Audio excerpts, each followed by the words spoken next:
umpamanya. Naufal bin Khuwailid Al-Adawi membawanya bersama Talhah bin Ubaidillah, lalu diikat dengan satu tali untuk menghalang mereka berdua daripada salat dan berpegang kepada agama. Allahu Akbar. Sampai macam tu sekali tuan-tuan. Nak semayang pun kena macam tu sekali. Ya, sebab tu tuan-tuan ingat pada tahun ketiga kerasulan Nabi SAW, ya, ada beberapa orang sahabat Nabi tuan-tuan, depa nak semayang pun tuan-tuan, depa tengok nak di antara celah-celah bukit. Dalam duk semayang celah-celah bukit, tak mau bagi orang perasan pun tuan-tuan. Depa perasan juga orang Mekah ni. Nak bila perasan tu tuan-tuan, depa cari sahabat Nabi yang duk semayang tu. Allahu Akbar.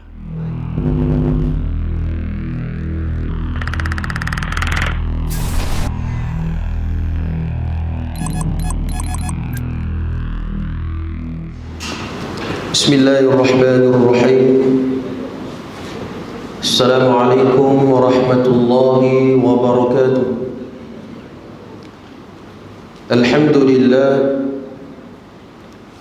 Alhamdulillahi rabbil alamin. Wassalatu wassalamu ala ashrafil anbiya'i wal mursalin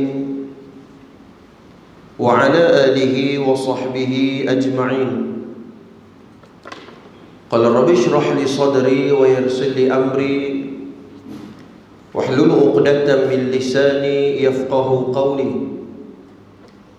Faqala Allah ta'ala fi kitabihi al-'aziz, a'udzu billahi minasy syaithanir rajim, alladzi lahu mulku as-samawati wal ardh wa lam yattakhidh waladan wa lam yakul lahu syarik fil mulk wa khalaqa kulla syai'in faqaddarahu taqdira. Shadaqallahul azim. Yang bermaksud Tuhan yang menguasai pemerintahan langit dan bumi, dan yang tidak mempunyai anak serta tidak mempunyai sebarang sekutu dalam pemerintahannya, dan dialah yang menciptakan tiap-tiap sesuatu lalu menentukan keadaan makhluk-makhluk itu dengan ketentuan takdir yang sempurna. Surah Al-Furqan ayat yang kedua. Muslimin mukminin yang dirahmati oleh Allah, sebagai muqaddimah, di dalam satu hadis yang diriwayatkan oleh Al-Imam Muslim dalam Jami' Sahihnya, hadis ini daripada seorang sahabat Nabi yang bernama Ata bin Abi Rabah radhiyallahu anhu, qala li Ibn Abbas radhiyallahu anhuma, qala li Ibn Abbas, ala urikal imra'atan min ahli al-jannah? Qultu bala. Qal hadhihi al-imra'atu sawda atat an-nabi sallallahu alaihi wasallam qalat inni usra'u wa inni atakashaf fad'u Allah li. Qal in syi'ti sabarti walakil jannah wa in syi'ti da'awtu Allah an yu'afiyaki. Qalat asbir. Qalat fa inni atakashafu fad'u Allah alla atakashafa fad'a laha. Hadis sahih riwayat Imam Muslim. Hadis ni panjang sikit, ya, cuma sebagai muqaddimah, jom sama-sama kita merenung, terutama jadi saya dan juga tuan-tuan, jom kita mendengar apa yang cuba nak disampaikan, ya, oleh Ibn Abbas, dan dia pernah mendengar sendiri dan bertanya kepada Nabi kita sallallahu alaihi wasallam, ya, ala urika imra'atan min ahli jannah. Satu hari Ibn Abbas dia kata, sukakah saya tunjukkan kepada kamu seorang wanita atau seorang perempuan penghuni syurga? Ya, hadis ni nak cerita dekat kita ciri-ciri ahli syurga. Ya, ciri-ciri ahli syurga. Siapa ciri-ciri syurga tu? Ya, qultu bala. Maka sahabat Nabi kata, bala ni maknanya takkan tak mau kot, mestilah nak tahu. Macam kita lah, isteri kita tanya kita, hari ni sedap tak cik masak? Takkan tak sedap. Dia bunyi takkan tak sedap tu. Abang tu sedap pun faham dah. Dia kata takkan tak sedap, maknanya takkan kami tak mau kot. Kami nak tahu ciri-ciri ahli syurga supaya kami boleh tiru orang yang lagu ni. Bala. Qala hadhihi al-imra'atu sauda Lalu jawabnya, bahkan kata Ibn Abbas, wanita itu adalah wanita yang as-sauda, berkulit gelap. Maknanya kulit gelap ni, ya, dia baca taklah rupan, ya, dari segi penampilan wanita tu taklah cantik sangat, biasa saja. Ya. Lalu atat Nabi SAW, ya. Lalu perempuan as-sauda ini dia pergi cari Nabi. Ya, dia pergi cari Nabi SAW. Qalat inni usra'u wa inni atakashaf fad'ullahu li. Ya, perempuan yang berkulit gelap ini dia pergi cari Nabi SAW. Lalu dia pergi mengadu kepada Rasulullah. Dia kata apa? Ya Rasulullah, aku diberikan ujian oleh Allah, ditimpa penyakit sawan. Ya, sebagai riwayat mengatakan bahawa dia diganggu oleh syaitan, jin mai. Orang panggil apa? Keduk kena sihir. Lagu tu lah panggil penyakit dah. Ya, kena sihir dan sebagainya. Dia kena penyakit lagu tu sampai menyebabkan saya terdedah aurat, kata dia. Ya, wa ini atakasyaf, sampai terdedah aurat. Bukan dia sengaja nak terdedah aurat tu, tak. Tapi disebabkan penyakit tu terdedah aurat dia. Ya, fad'ullahu li, maka dia memohon kepada Allah dan dia minta doa kepada Nabi, ya Rasulullah, tolonglah doa dekat aku supaya aku ni lega daripada penyakit tu. Ya, qal in syi'ti sabarti walakil jannah. Lalu Nabi sebut, ni tuan-tuan tolong perhati sungguh-sungguh apa yang Nabi bagi tahu dekat perempuan ni. Nabi kata, wahai saudari, in syi'ti sabarti walakil jannah. Hang nak ada disebabkan hang sabar, hang akan masuk dalam syurga. Walakil jannah. Hang sabar di atas penyakit yang Allah bagi dekat hang ni, dekat dunia ni, syurga dekat hang. Ya, wa inni syi'ti da'utullah an yu'afiyaki. Kalau hang nak aku doa supaya hang sembuh, Allah boleh sembuhkan. Hang nak yang mana? Nah, Nabi bagi kita dua kat dah. Hang nak sabar dan disebabkan kesabaran hang itu hang masuk syurga, ataupun hang nak sembuh daripada penyakit tu. Ya, Nabi bagi kita dua dekat dia. Maka perempuan tu kata, puan tuan, dia tak cakap banyak dah. Dia kata, qalat asbiru, qalat fa inni atakashafu fad'ullah alla atakashafa fad'alaha. Lalu perempuan ni kata, ya Rasulullah, mestilah aku nak masuk dalam syurga. Dan aku nak masuk syurga itu disebabkan kesabaran aku menahan ujian yang Allah beri dekat aku. Sebab tu tuan-tuan, muslimin mukminin yang dirahmati oleh Allah, dan dia sabar, ya, dan Allah berikan dia syurga. Muslimin mukminin yang dirahmati oleh apa pengajaran daripada hadis ni? Pertama tuan-tuan, Nabi nak bagi tahu dekat kita bahawa, ciri-ciri ahli syurga ni tuan-tuan sangat unik. Sangat unik tuan-tuan. Dia bukannya pegang tasbih 24 jam, dia bukan tak. Kadang-kadang tuan-tuan dia masuk syurga disebabkan dia suka buat baik kepada orang. Tuan, ya, kadang-kadang dia masuk syurga disebabkan sedekah, dia rajin bagi sedekah, dan juga suka memberi pelepasan dari orang yang susah. Orang susah, pantang tengok orang susah, dia tolong. Ada orang lagu ni. Dan ada orang yang Allah berikan ujian dia dekat dunia ni tuan-tuan, berat ujian dia, dia sabar. Orang tak tahu tuan-tuan, disebabkan kesabaran itu Allah masuk dalam syurga. Muslimin mukminin yang dirahmati oleh Allah, ciri-ciri ahli syurga ni sangat unik. Dan bukan sekadar 10 orang ahli syurga yang dijanjikan oleh Nabi kita SAW, ya, di dunia lagi. Yang kita sebut 10 ahli syurga itu bukan yang tu saja. Beberapa lagi tuan-tuan sekalian, sahabat-sahabat Nabi yang Nabi i'tinaf mereka sewaktu mereka masih lagi hidup. Dan hari ini tuan-tuan, kalau kita nak dapat periktirafan itu daripada Nabi tuan-tuan, Nabi sudah tiada. Nabi sudah wafat. Cumanya Nabi meninggalkan kita hadis-hadis, Nabi meninggalkan kita khazanah sunnah. Dan pada hari ini tuan-tuan, jom sama-sama kita baiki, jom sama-sama kita ikut apa yang telah diajar dan tinggalkan oleh Nabi kita sallallahu alaihi wasallam. Tuan-tuan sekalian, mudah-mudahan mukadimah hadis riwayat Imam Muslim itu memberi manfaat kepada kita, insya-Allah. Tuan-tuan sekalian, kita sambung pembacaan sirah kita pada malam ini menggunakan kitab Rahiqul Makhtum Safiur Rahman Mubarak Furi. Tuan-tuan sekalian, baik.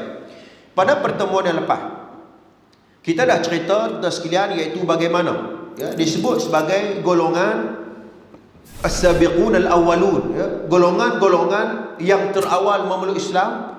Dan pada ketika ini tuan sekalian, ya, orang Islam pada tahun ketiga, tahun keempat kerasulan Nabi SAW, pada ketika ini tuan-tuan, orang Islam menerima, ya, pulauan, menerima sengsara dan juga macam-macam dugaan pada permulaan orang sahabat Nabi memeluk Islam, ya.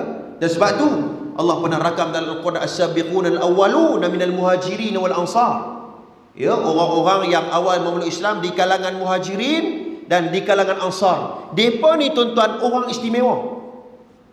Orang istimewa tuan-tuan. Sebab apa? Sebab pada waktu itu majoriti masyarakat Arab Mekah tuan-tuan menyembah berhala. Bahkan Sayyidina Umar Al-Khattab, kalau kita belajar dalam ilmu sirah, bila mana dia masuk Islam tahun ke-9 kerasulan Nabi SAW. Ini tajuk yang akan datang kalau kita sempat. Ya, Sayyidina Umar masuk tahun ke-9, Nabi dia Rasul. Umur 49 lebih dah. 49 begitu umur Nabi. Sayyidina Umar masuk Islam. Maknanya apa tuan-tuan? Majoriti orang Arab Mekah pada ketika itu depa sembah berhala. Depa tak ikut Rasulullah. Maka orang yang awal masuk Islam tuan-tuan ni orang yang mahal, orang yang istimewa. Dia dapat bezakan di antara mana yang betul, mana yang salah. Kita ni tuan-tuan sekalian, Allah berikan kesempatan, nah, hidup di bumi Malaysia ni tuan-tuan, aman, sejahtera. Tak ada apa, siapa pun tak halang kita. Tuan-tuan, siapa pun tak halang kita main masjid. Tu pun PKP pun sebab ada ilah. Tuan-tuan, habis PKP ni tuan-tuan, maka masjid terbuka seluas-luasnya 24 jam. Kita nak tengok mana ada haji komplain tu, dia main masjid ke dah? Ada haji komplain tu, dia main masjid ke dah? Kita nak tengok lepas habis PKP, ya, tuan-tuan sekalian. Baik, kembali kepada sirah. Tuan-tuan sekalian, ya, kita sebut bahawa Mus'ab bin Umair, di antara sahabat Nabi, ya, yang dia masuk Islam ketika mana seawal remaja. Dia dapat bezakan di antara yang mana yang hak dan yang batil. Dia memilih jalan Nabi SAW, sehingga kan dia diberi kata dua oleh mak dia sendiri, sama ada kamu nak ikut aku, dan mendapat nikmat dunia, kemewahan dunia, dan juga kamu ikut Muhammad. Dan kalau hang ikut Muhammad, tinggalkan kemewahan ini daripada rumahku sendiri. Mak dia kata lagu tu, ya, baik. Maka dia pilih Nabi SAW. Baik. Sesaat berat lagi dia alami oleh Bilal bin Rabah. Ya, sangat kita cerita dah, ya, bagaimana tu sekilas Bilal bin Rabah, cerita yang sangat masyhur. Dibuang, diikat, dengan tubuh badan, diikat dengan tali, ikatan tali kelihatan di lehernya. Orang ikat kat leher Bilal bin Rabah, lalu diheret. Dan orang Mekah tuan-tuan suruh budak-budak kecil pergi baling batu, tenggalung putih batu dekat Bilal bin Rabah. Itu cerita yang sangat terkenal. Dan juga tuan-tuan, dia diletakkan di atas, ya, padang pasir yang panas itu, letakkan batu yang berat, ya, di dada Bilal bin Rabah. Lalu ucapan ialah Ahad, Ahad, Tuhan yang Maha Esa, Tuhan yang Maha Esa. Ini Bilal bin Rabah. Baik. Maka tuan-tuan sekalian, ya, selepas itu Bilal dikembalikan kepada Umayyah. Kemudian ikatan tali lehernya Bilal makin diketatkan oleh Umayyah. Lalu dia memukul Bilal dengan sebuah tongkat. Sebab itu dia memaksa Bilal untuk duduk di bawah terik panas matahari. Ya, itu cerita tentang Bilal bin Rabah. Baik tuan-tuan, kita tengok nak tajuk yang saya rasa ini minggu lepas saya sebut, cerita dah hadir Ramadan. Baik nak? Baik, kita masuk 130. Baik. Tuan-tuan sekalian, seterusnya Az-Zinirah. Ya, cerita pasal Zinirah, seorang wanita Islam, ya. Seorang hamba perempuan Rum yang memeluk Islam kemudian diseksa di jalan Allah sehingga menjadi buta. Setelah itu dikatakan kepadanya, Al-Lata dan Al-Uzza menjadikan kamu buta. Beliau berkata, tidak, demi Allah, tiada siapa yang mencederakan aku. Ini adalah dari Allah, dan dengan izinnya dialah juga yang akan menyembuhkannya. Tuan-tuan, malam ni kita kenal seorang lagi serikan di Islam yang bernama Zinirah. Ya, pertemuan lepas kita cerita tentang Sumayyah, ibu kepada Ammar bin Yasir. Bagaimana tuan-tuan dia disulah sampai dia menemu syahidnya. Dan malam ni Zinirah, tuan-tuan, dia diuji oleh Allah tentang akidahnya sendiri sehingga kan buta mata dia. Bila dia mata buta tuan-tuan, orang yang duk seksa tu kata apa? Dia kata yang bagi buta ni Al-Lata dan Al-Uzza. Tuan-tuan, ni bukannya nama orang ni. Al-Lata Al-Uzza adalah salah satu nama berhala, ya, yang disembah tuan-tuan ratusan tahun lamanya. Ni Al-Lata dan Al-Uzza. Baru ni timbul pula satu agama baru, agama Islam. Dia mengatakan bahawa Hajarul Aswad itu adalah Tuhan. Garu pula kita. Hajarul Aswad itu Tuhan. Dan dia mengatakan bahawa tuan-tuan sekalian, ya, Nabi Muhammad SAW sembah Hajarul Aswad. Ya, subhanallah. Kalau kita, sebab tu agama tuan-tuan sekalian, Islam ini dia berdiri di atas hujah. Islam dia berdiri di atas rujukan-rujukan kita. Ya, kalau hang kata lagu tu, mana rujukan hang? Ya, kita rujuk dalam beberapa kitab-kitab tarikh bagaimana orang musyrik Mekah ketika mana Hajarul Aswad pernah hilang pada satu ketika. Apabila hilang Hajarul Aswad tuan-tuan, ya, dibawa pelari pergi ke Syam. Tuan-tuan sekalian, ya, pada waktu itu orang tak pi pun pi sembah apa dia Hajarul Aswad tu. Masih lagi orang Arab musyrik Mekah tuan duk sembah Al-Lata, Al-Uzza, Al-Manah dan seumpamanya, Al-Hubal dan seumpamanya. Ini nama-nama berhala. Ya, kalaulah mereka menyembah Hajarul Aswad, mestinya tuan-tuan, takkan nak biar Tuhan kena curi kot.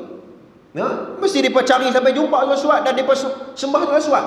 Ya, dalam kitab-kitab tarikh, orang Arab Jahilah dia tak pi pun tuan-tuan sekalian untuk pergi cari Hajarul Aswad dan menyembah Hajarul Aswad itu. Maka tuan-tuan, yang mengatakan perkara-perkara yang jauh daripada disiplin ilmu ni orang yang tidak ada ilmu. Maka kita tuan-tuan, Islam ini dia berdiri di atas qul hatu burhanakum in kuntum sadiqin, ya, datangkan hujah, datangkan bukti. Dan Islam ini berdiri di atas, ya, hujah dan rujukan kita. Baik. Maka tuan-tuan, Zinirah tuan-tuan diuji sampai tamat tu, dia kata tidak. Bukan Al-Lata dan Al-Uzza yang menyebabkan aku mati, yang menyebabkan mata aku buta. Tapi demi Allah, tiada siapa yang mencederakan aku. Ini adalah dari Allah, dan dengan izinnya dialah juga yang akan menyembuhkannya. Allahu Akbar. Sampai macam tu tuan-tuan, serikan di Islam ni diuji sampai tahap tu sekali. Ya, walaupun ada perbahasan di kalangan para ulama, ya, apabila bertembung di antara menjaga hafzun nafs dengan hafzud din, ya, ada pertembungan, ada khilaf di kalangan para ulama. Apabila saat pertembungan di antara sama ada hidup ataupun mati, kita mai ada orang mai tala kat kita, mai pedang duk kat tengkok kita, kita kata hang nak jadi kafir kan, nak jadi Islam. Pada waktu itu tuan-tuan, ada beberapa perbahasan ulama. Ada yang mengatakan bahawa pada waktu itu, kalau waktu itu dia berpegang kepada prinsip mengatakan dia Islam menyebabkan dia mati, maka tuan-tuan, dia adalah mati syahid. Tuan-tuan, kenapa kita tak apa teruskan kalau dia nak guna pendapat itu? Kalau dia nak guna pendapat seperti mana, ya, yang telah dilakukan oleh sahabat Nabi yang bernama Ammar bin Yasir. Tuan-tuan, ingat tak cerita pertemuan yang lepas? Dia mengatakan bahawa demi Al-Lata Al-Uzza, dia puji Al-Lata Al-Uzza. Lalu dia menangis, dia rasa dia bersalah, dia pergi cari Nabi SAW. Dia kata, ya Rasulullah, aku rasa bersalah ya Rasulullah. Lalu turun ayat Al-Quran. Allah mengatakan bahawa Allah berfirman, oh, Allah tidak akan menyeksa apa yang ada dalam hatinya. Maknanya Allah tahu apa yang ada dalam hati Ammar bin Yasir, iaitu dia menjaga nyawa dia daripada dia terbunuh daripada musuh-musuh Islam. Baik, keesokan harinya Allah telah menjadikan matanya kembali pulih. Quraisy berkata ini merupakan sebagian sihir Muhammad. Tuan-tuan, riwayat sirah ini disebut dalam Tabaqat Ibnu Sa'ad dan sirah Ibnu Hisham. Tuan-tuan, bagaimana Allah telah menyembuhkan Zinirah daripada mata dia buta tadi ini. Subhanallah, jangan duk pelik. Jangan duk pelik dalam soal perkara-perkara yang ini adalah, ya, bantuan daripada Allah SWT. Tuan-tuan, kalau diberikan rezeki dan kesempatan, tuan-tuan akan masuk satu bab cerita tentang Ghuzwatul Badar, peperangan Badar. Tuan-tuan, dalam peperangan Badar ada seorang sahabat Nabi, pedang yang dia guna tu, yang dia nak guna untuk peperangan Badar, tiba-tiba patah dua. Perang Badar, pedang dia tu, dia pergi mengadu ke Rasulullah. Waktu tu nak bertempur dah dengan tentera Abu Jahal, pedang tak ada. Kata, ya Rasulullah, pedang aku ni patah ya Rasulullah, macam mana ni nak perang ni? Rasulullah kata apa? Rasulullah bagi satu tongkat yang duk katok unta tu. Ini bukan saya cerita reka-reka ni tuan-tuan. Tuan-tuan boleh rujuk dalam kitab Ruhul Maktum Mubarak Furi. Tuan-tuan, Nabi bagi tongkat kat dia. Bila Nabi bagi tongkat, kena tongkat itu dia terlibat dalam peperangan Badar, sehingga sahabat Nabi itu dia membunuh dan tongkat itu bertukar menjadi pedang. Jangan rasa pelik. Tuan-tuan sekalian, jangan, kerana ini adalah pertolongan daripada Allah. Seperti in tansurullaha yansurukum wa tsabbit aqdamakum. Barang siapa yang bantu agama Allah, Allah akan bantu dia. Yakin sungguh-sungguh bahawa ini adalah pertolongan daripada Allah Subhanahu Wa Taala. Baik. Maka kembali kepada Ummul Ubais, seorang yang memeluk Islam di kalangan Bani Zara, orang-orang musyrik yang diketuai oleh Al-Aswad bin Abdun, Yaquth yang menyeksanya. Beliau merupakan seseorang yang sangat memusuhi Rasulullah dan juga dari kalangan orang yang mencela baginda. Ini dah tuan-tuan. Ya, Ummul Ubais nama dia, ya. Dia masuk Islam di kalangan Bani Zahra. Seorang hamba perempuan Umar bin Muammal, ya, seorang ahli Bani Adi, telah memeluk Islam Umar bin Al-Khattab yang ketika itu masih musyrik. Dahulunya menyeksanya dan memukulnya. Tatkala dia telah bosan, barulah dia berkata, jika aku tidak bosan, aku tentu tidak akan berhenti memukulmu. Jariyah berkata, begitu juga Tuhan akan perlakukan kepada kamu. Tuan-tuan, ini cerita pasal apa ni tuan-tuan? Sayyidina Umar sebelum dia memeluk Islam, dia di antara orang yang memusuhi perjuangan Nabi kita sallallahu alaihi wasallam. Ini Sayyidina Umar. Tajuk yang akan datang, kalau kita berikan kesempatan, tuan-tuan akan tengok bagaimana mustajabnya doa Nabi sallallahu alaihi wasallam. Allahumma aidal Islam bi ahabbur rajulaini ilaik Abil Hakam bin Hisham wal Umar bin Khattab. Nabi pernah minta doa, ya Allah, berikanlah di antara dua Umar ni, antara Sayyidina Umar, antara Umar bin Khattab dan juga Abi Hakam bin Hisham. Di antara ni bagilah seorang-seorang masuk Islam. Sebab apa? Sebab dua orang ni tuan-tuan, dia berpengaruh. Ya, dua orang ni tuan-tuan, dia tokoh di kalangan Arab musyrik Mekah. Sebab tu penting ni tuan-tuan. Sebab tu orang yang hebat ni perlu di-tune, perlu di orang panggil apa? Orang panggil apa? Bagi dia jalan bagi elok ni anak-anak kita yang pandai ni tuan-tuan. Yang cerdik ni, sekolah pandai-pandai. Bagi dia besar esok, bila hang pandai ni, hang gunakan kepandaian hang untuk Islam. Itu dia. Bukannya untuk kekayaan hang seorang saja. Ya, bukannya untuk kesenangan hang seorang saja. Gunakan potensi yang kamu ada itu untuk Islam, untuk ummah. Dan inilah yang diajar oleh Asy-Syahid Abu Hasan Ali An-Nadawi dalam makalah-makalahnya. Ya, tuan-tuan boleh tengok bagaimana tu sekalian orang pernah menyusun, ya, ucapan-ucapan di beberapa di hadapan pelajar-pelajar universiti. Antaranya apa? Dia berikan ucapan kepada pelajar-pelajar mahasiswa di hadapannya. Abu Hasan Ali An-Nadawi, dia kata apa? Kamu gunakan ilmu apabila kamu keluar esok untuk ummah, untuk Islam, bukan untuk kesenangan kamu semata-mata. Lepas tu tuan-tuan, orang hebat ni perlu berikan kepada dia fikrah Islam. Orang hebat ni perlu orang panggil apa? Salurkan dia supaya dia membantu kemenangan Islam. Umar bin Al-Khattab, Allah pilih Sayyidina Umar untuk memeluk Islam. Itu cerita yang akan datang, bagaimana detik-detik bersejarah Sayyidina Umar memeluk Islam. Hak tu seronok tuan-tuan. Ni tajuk yang akan datang ni tuan-tuan. Tak tahu sempat ke tak muka surat, tak tahu lah apa ni. Ya, macam mana detik keislaman Sayyidina Umar. Cukup seronok tuan-tuan. Awal dia cukup cengih, tapi bila mana tuan-tuan Nabi membaca surah Al-Haqqah, surah Haqqah. Haqqah kalau Al-Haqqaf, saya tak ingat di antara tu boleh rujuk kembali, ya. Subhanallah, Allah dah lembutkan hatinya. Baik, kita tengok. Maka subhanallah, Sayyidina Umar ni dia seksa sampai dia rasa bosan, baru dia berhenti. Cuba tengok ni tuan-tuan, Sayyidina Umar. Ya, Umar sebelum dia memang cukup, ya, cukup cengih, ya, dan juga cukup menzalimi sahabat-sahabat Nabi. Baik, antara kalangan hamba wanita yang telah memeluk Islam baru diseksa adalah Nadiyah serta anak perempuannya. Mereka berdua wanita dari Bani Abdul Dar. Ya, antara hamba lelaki yang diseksa Amir bin Fuhairah. Beliau diseksa sehingga tidak sedar dan tidak ada apa-apa yang dikatakan. Ini semua sahabat Nabi, dan mereka ini tuan-tuan, kalau tuan-tuan tengok, ya, mereka ni di kalangan hamba-hamba abdi. Ya, di kalangan hamba abdi. Sebab tu apabila tuan-tuan satu ketika Abu Jahal pernah, ya, dan beberapa sahabat dia pernah letak uri unta yang busuk di belakang tengkok Nabi, Fatimah boleh perhati, ya. Ya, sahabat Nabi yang lain tuan-tuan, dia boleh tengok, ya, tak ada kemampuan untuk menghalang perkara tersebut. Sebab pada waktu itu Islam minoriti sifatnya, sangat sedikit bilangannya. Sebab tu orang Islam, jangan kita berpecah belah dalam benda-benda furu'. Al-Syahid Hasan Imam Al-Banna, dia pernah menyusun dalam risalah tu dakwah, iaitu Usulul Ashrin. Ya, usul 20 itu pegang sungguh-sungguh, kita tidak akan berpecah dalam benda-benda furu', tuan-tuan, benda-benda ihtimalat, ya, benda-benda zanniyat, benda-benda yang boleh ijtihad di kalangan para ulama dalam merangkuk wacana Islam. Kita jangan tegas, ya, jangan kita bergaduh di antara perkara-perkara itu. Ni dah masuk bulan Rejab ni, tuan-tuan sekalian ni. Dah masuk dah pun. Ya, ulang balik tuan-tuan sekalian. Ya, pertentikan yang lepas. Cukuplah tuan-tuan sekalian, ya. Benda yang telah diperbaiki oleh ulama kita ikutlah. Ya, benda yang ada lagi dalam rong lingkup isyiat para ulama, kita ikut. Jangan duk bergaduh di antara satu sama lain. Sampai bila umat Islam tidak akan bersatu dalam soal itu? Ya, lah ni dunia orang dah bincang dah, nak buat macam-macam dah, tuan-tuan. Ya, sebab tu ada orang sebut siapa yang menguasai orang panggil apa? Atas ni, satelit dan sebagainya, data dan seumpamanya, dia boleh menguasai dunia. Kita ada masih lagi duk kalau, duk sibuk tahlil, tak tahlil dan sebagainya. Rugi kita.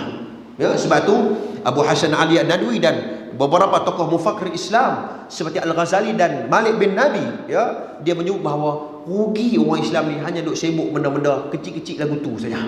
Ya, duk ulang benda yang sama. Ya, cukuplah dalam perkara-perkara begitu. Baik. Abu Bakar radhiyallahu anhu, ya, membeli mereka semua dari kalangan hamba lelaki dan wanita, lalu memerdekakan mereka. Ayahnya Abu Quhafah menegur dengan berkata, aku melihat kamu membebaskan hamba yang lemah. Jika kamu membebaskan lelaki yang diseksa, aku akan melarangkan kamu. Abu Bakar berkata, aku hanya menginginkan keredaan Allah. Allah telah menurunkan ayat Al-Quran yang memuji sifat Abu Bakar dan mencela musuh-musuhnya. Allahu Akbar. Jadi malam ni, tuan-tuan, kita nak kenal dan kita perhati, tuan-tuan, macam mana perangai Abu Bakar ni. Orang Abu Bakar ni, tuan-tuan, dia di kalangan, sebab tu kalau tuan-tuan tengok dalam kitab Siyar I'lamun Nubala oleh Al-Imam Az-Zahabi, ya, di antara orang yang terawal Islam, Siti Khadijah, Abu Bakar, ya, Sayyidina Ali, Zaid bin Harithah, Abu Bakar, tuan-tuan. Ini 4 orang di antara sahabat Nabi yang awal memeluk Islam. Sayyidina Abu Bakar orang yang berniaga, saudagar yang kaya pada waktu itu. Ya, hari pertama dia memeluk Islam, hari itu juga, tuan-tuan, dia pergi berjumpa dengan sahabat-sahabat seperniagaan dengan dia. Orang berniaga, dia bukan ustaz pun. Bahasa kita lah, tuan-tuan, ni nak bagi senang faham. Dia bukan ustaz pun. Dia kata, saya nak berdakwah ni, tunggu jadi ustaz dulu. Tak perlu jadi tunggu ustaz pun tak apa. Nah, tak perlu nak pergi mengaji sampai Mesir, Jordan, Madinah pun tak apa lah.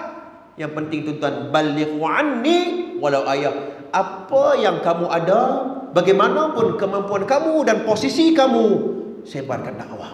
Ini hadis riwayat Muslim, hadis yang sahih. Balighu anni walau ayah. Kalau kamu tak pandai nak berceramah, tak pandai nak berkuliah, tak pandai nak baca kitab, sediakan platform-platform dan medium untuk penyebaran ilmu Islam, supaya dengan itu, tuan-tuan, orang dapat menikmati dan memperbetulkan kehidupan kita. Itu dakwah. Itu dakwah. Ya, fasalul khairat aynama takunu ya'ti bikumullahu jami'an. Baik, tuan-tuan sekalian. Sana Abu Bakar ni, tuan-tuan, bila dia tengok orang hamba-hamba abdi yang miskin ni, tuan-tuan, duk kena seksa, harta yang dia ada, tuan-tuan, dia bebaskan hamba-hamba ni. Dia guna duit dia, bukan guna duit orang. Dia guna duit dia untuk bebaskan apa? Ayah Sayyidina Abu Bakar, tuan-tuan, Abu Quhafah, kata Abu Bakar, hang guna duit hang sendiri. Ya, lepas tu hang pi bebas orang-orang hang duk kena seksa pasal apa? Ya, hang duk kena bebas orang seksa tu pasal apa? Dia dah lah kena seksa dan sebagainya. Mungkin dia sakit, dia tak boleh bantu kita dan seumpamanya. Rugi kita kalau kita bebas dia. Dia kata Abu Quhafah. Sayyidina Abu Bakar kata apa? Allahu Akbar. Tu sebab tu, tuan-tuan, bila mana Islam telah meresap dalam rasikh ilallah, ya, telah meresap dalam jiwa dan perasaan ni, tuan-tuan, dia tak kira apa dah orang cakap. Betul tak, tuan-tuan? Kita ni, tuan-tuan, bila kita dulu ni kita duk buat perangai jahiliah dululah, waktu muda-muda dulu, bila sekali Allah berikan petunjuk dan hidayah dalam hidup kita, kita tak ingat dah cerita dulu ni. Kita buka buku baru, kita nak jadi orang baik. Hang perli aku ke, hang kata aku dulu tak baik ke, itu dulu. Sekarang ni aku dah jadi orang yang baik, orang yang baru. Ya, aku dah buka buku baru. Aku nak jadi orang yang baik, kaki masjid, kaki mengaji. Maka apabila Islam telah meresap dalam jiwa dan perasaan mereka, tuan-tuan, cakap pilih lagu mana pun tuan-tuan, dia tak fikir hal tu. Subhanallah, Abu Bakar kata, wahai aku bebaskan mereka ni kerana Allah dan aku nak dapat redha Allah. Bukan nak dapat pujian manusia. Bukan nak kata aku ni orang pemurah ke, aku nak kata aku ni orang dermawan ke. Semakin banyak aku pergi derma orang dan orang pun tahu kata aku dia dermawan, lepas tu orang pun tolong perniagaan aku. Tak, bukan aku nak hak tu. Aku nak redha Allah saja. Allahu Akbar. Ini tuan-tuan sikap para sahabat.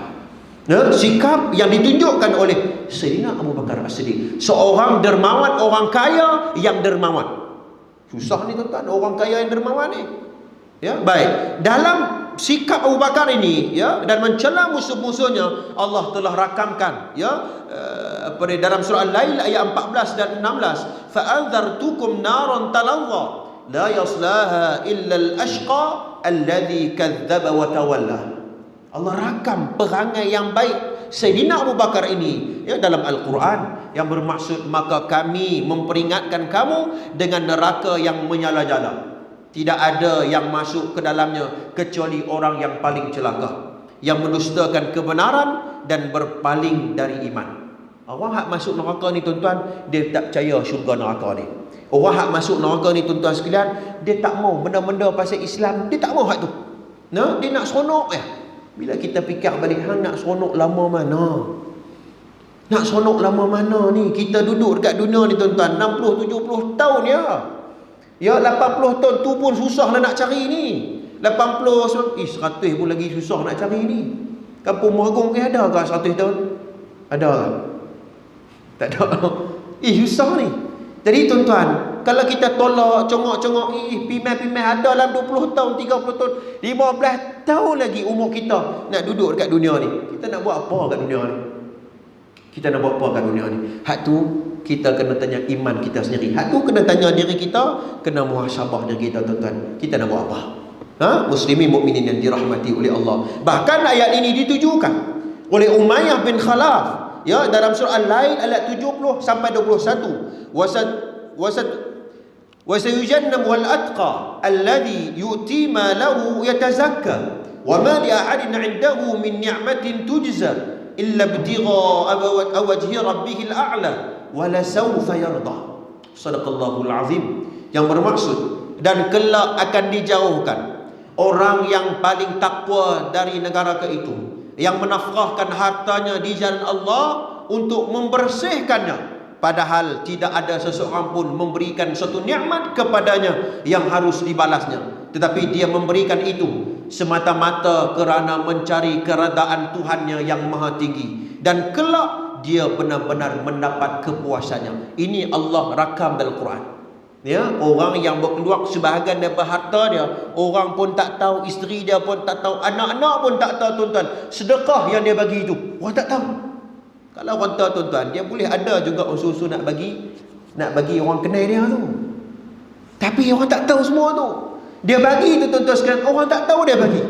Subhanallah. Orang lagu ni tuan-tuan sekalian, Allah rakam dalam Quran, wala saufa yarda, dan dia kelak-kelak mendapat kepuasan dan keredaan daripada Allah Subhanahu Wa Taala. Nak apa lagi tuan-tuan? Nak sama ada kita nak redha manusia ataupun nak daripada redha Allah. Redha manusia ni tuan-tuan, dia waktu kita kaya dia main rapat kita lah tuan-tuan. Time kita jatuh tersungkuk, kita miskin tuan-tuan, dia tak main dah. Dia tak main dah. Itu manusia, fitrah manusia. Orang yang ikhlas bersahabat tuan-tuan, susah ke senang ke, dia akan dokong sahabat kita. Itu sahabat dan berkawan dengan ikhlas. Kalau berkawan dengan sahabat yang tidak ikhlas tuan-tuan, dia tengok ada kepentingan yang untuk dia berkawan dengan saudara dia, dia kawan. Itu orang tidak ikhlas, ya, tuan-tuan sekalian. Tapi tuan-tuan, ini Allah rakamkan tuan-tuan sifat ikhlas yang ditanamkan oleh Sayyidina Abu Bakar dalam jiwa dan perasaan. Baik, adat ini ditujukan oleh Sayyidina Abu Bakar As-Siddiq, dan ini disebut, ya, dalam Tabaqat Ibnu Sa'di jilid yang ke-8 dan Sirah Ibnu Hisham. Baik, Abu Bakar radhiyallahu an juga turut dilukai. Tuan-tuan, Sayyidina Abu Bakar pun kena juga.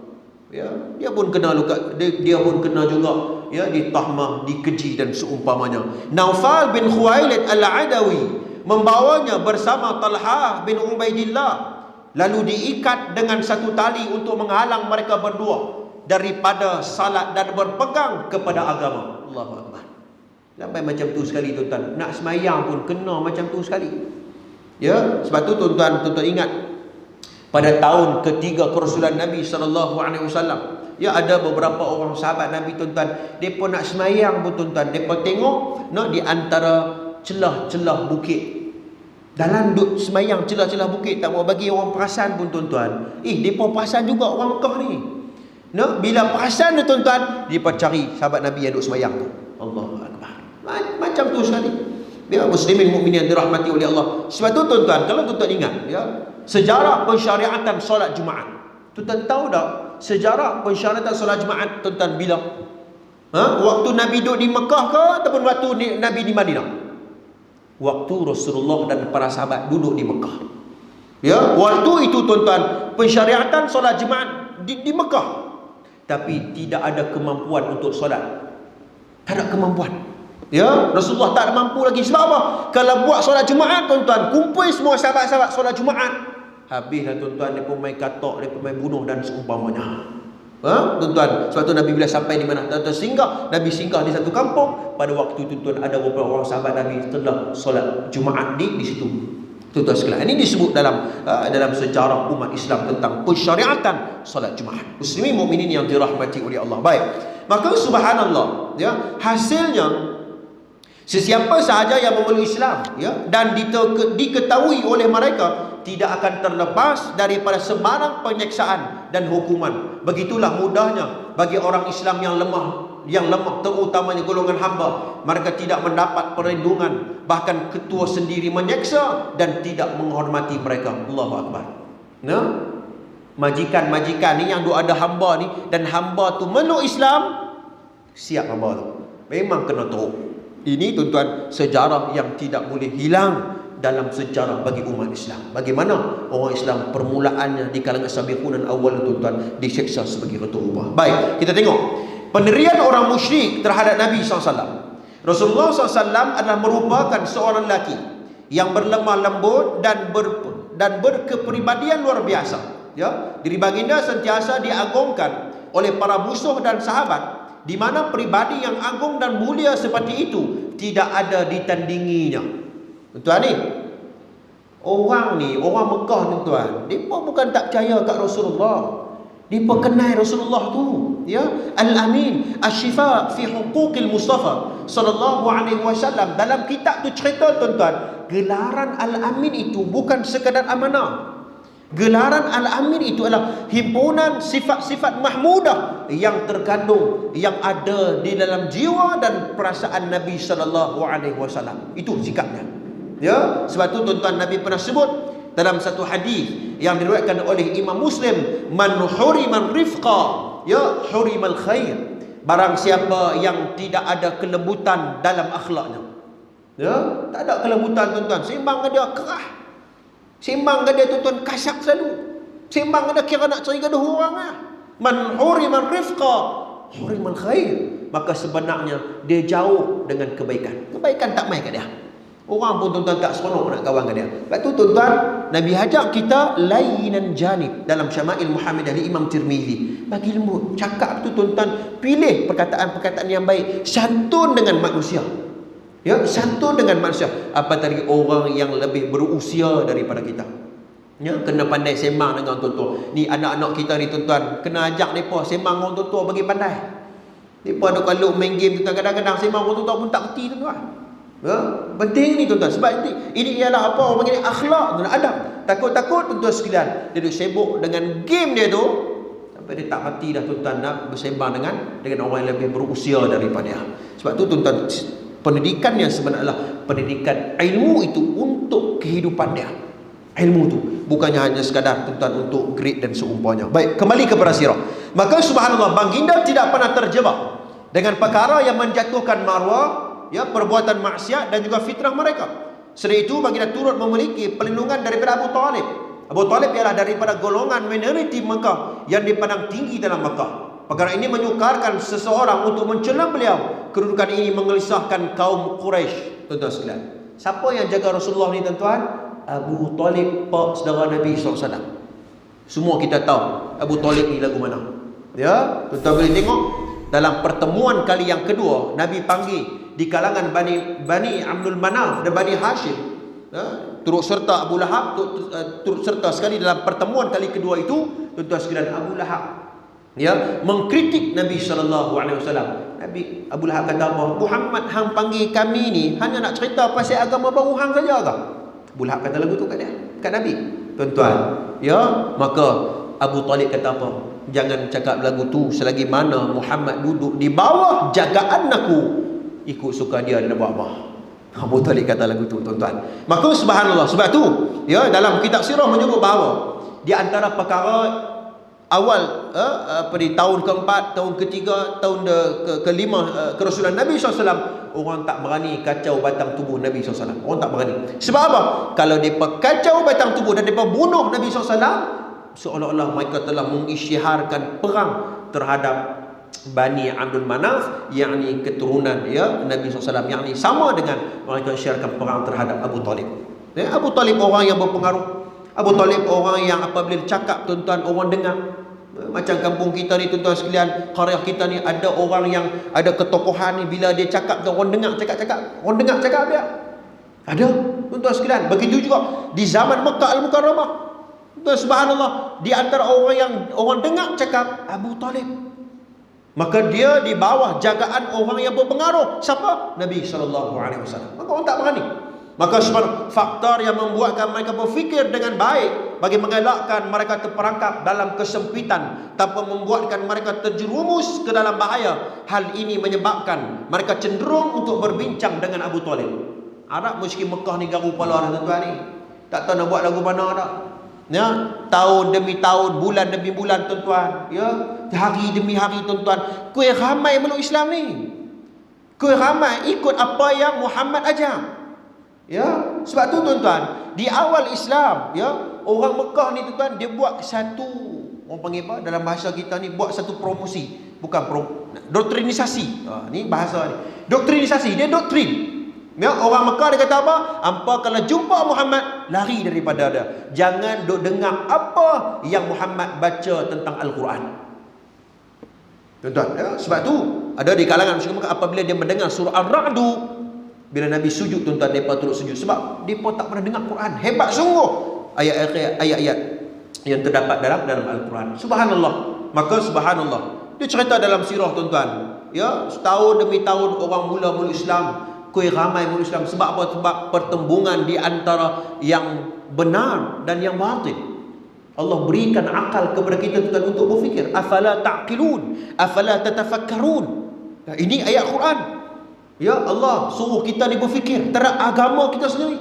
Sebab tu Al-Imam Baihaqi rahimahullah dalam kitab dia, tuan-tuan, Aqidatu Al-Hadith, itu bagaimana, tuan-tuan sekalian, Allah berikan kurniaan akal ini, akal kita ni, tuan-tuan, untuk kita berfikir tentang ketuhanan. Kita tengok apa yang terjadi di muka bumi Allah, kita kembali kepada Allah. Ni COVID-19 ni, tuan-tuan sekalian, nah, ada hak tu tak percaya pun ada lagi ni. Tak percaya lagi, tuan-tuan sekalian, lagu mana? Pergi tengok kat hospital tu. Pergi tengok kat hospital, orang mati kuih ramai tu. Dia tak percaya lagi. Dia kata, dah, ni semua perancangan Yahudi. Perancangan Yahudi apa? Kuih ramai, kuih mati. La ilaha illallah Muhammad Rasulullah. Muslimin mukminin yang dirahmati oleh Allah. Sebab tu, tuan-tuan sekalian, Allah berikan akal kita untuk kita berfikir. Tuan-tuan, maka Islam, ya, bersifat waqi'i. Islam iaitu segar dan boleh hidup, tuan-tuan sekalian, pada setiap zaman. Dan walau bagaimanapun Islam duduk di tempat yang berbeza dengan kita, dan Islam boleh bernafas di tempat tersebut, tuan-tuan sekalian. Dan ini cerita bagaimana, tuan-tuan, mereka buat dalam Quran. Dia kata kalau kita nak serang Muhammad dengan Abu Talib tak lepas pi. Lah kali dia kata apa? Jom kita jumpa Abu Talib untuk kita berbincang supaya Abu Talib ni tolong pesan dan nasihat dekat anak saudara dia sendiri supaya tolong berhenti dakwah dia. Dah, tuan-tuan, Jadi insya-Allah, tuan-tuan, saya ada dekat tu dulu, ya, perkongsian sirah saya pada malam ini. Insya-Allah pada pertemuan akan datang, tuan-tuan, kita akan tengok bagaimana detik-detik bersejarah, tuan-tuan, Arab musyrikin Mekah dia pergi cari Abu Talib dan dia buat rundingan. Ya, dia berbincang dengan Abu Talib supaya Abu Talib hang tolong nasihat dekat anak saudara hang ni supaya berhenti kerja dakwah ni. Berhenti kerja untuk menyesatkan kami daripada kami duk sembah Tuhan berhala kami ratusan tahun lamanya. Tiba-tiba datang Muhammad, dia tuduh kami sesat dan seumpamanya. Tolong nasihat Muhammad. Jadi insya-Allah pada pertemuan akan datang kita akan tengok tuan-tuan sekalian bagaimana ya apa yang dihadapi, rintangan-rintangan yang terdapat dalam perjuangan Nabi sallallahu alaihi wasallam. Tuan-tuan, ini cerita tentang sirah. Sirah ini sifatnya hidup. Hidup ni adalah untuk kehidupan kita supaya kita boleh menjadikan Nabi ini qudwatuna, panduan dalam hidup kita. Apabila kita lihat di muka bumi Allah, kat dunia kita ni sekarang tuan-tuan, apabila kita bawa Islam, kita buat benda baik tapi orang pelekeh kita, ya, orang buang kita, orang tak setuju dengan kita.